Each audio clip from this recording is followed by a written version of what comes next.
ఈ అల్బానియా దేశంలో 1500కి రూమ్ దొరికింది. స్వర్గంలా ఉంది. స్వర్గంలా ఉంది. బెడ్ చూడండి పెద్ద బెడ్డు. ఆ! అండ్ బాత్రూమ్ పెద్దదుంది. వాషింగ్ మిషన్ ఉంది. మెయిన్ బట్టలు ఉతుక్కోవడానికైతే తీసుకున్నాను. చవక. ఇంకా హాలు, ఇదిగోండి టీవీ, కిచెన్ ఉంది. అన్ని రకాల కిచెను, అన్ని ఓవెను, అన్నీ ఉన్నాయి. ఫ్రిడ్జ్ ఉంది.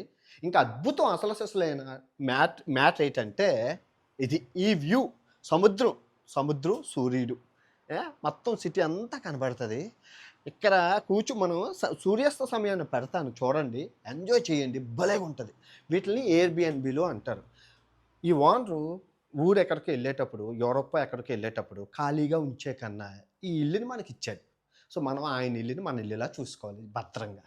తక్కువ డబ్బుల్లో ఎక్కువ ఫెసిలిటీస్. హోటల్‌లో కూడా ఉండవు అంతా.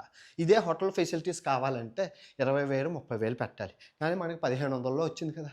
దీన్ని ఎయిర్‌బిఎన్‌బిలు అంటారు. వెతకండి దొరుకుతాయి. జాక్‌పాట్‌లనమాట వీటిల్ని. నేను దొరికేటప్పుడు ఇలా కొనేత్తాను. ఆ 3 రోజులు తీసుకున్నాను. ఇంకో 2 రోజులు తీసేసుకుంటాను ఇప్పుడు అర్జెంట్‌గా. ఎలా ఉంది? బావుందా? ఎలా ఉంది? మీ అభిప్రాయం ఏంటి?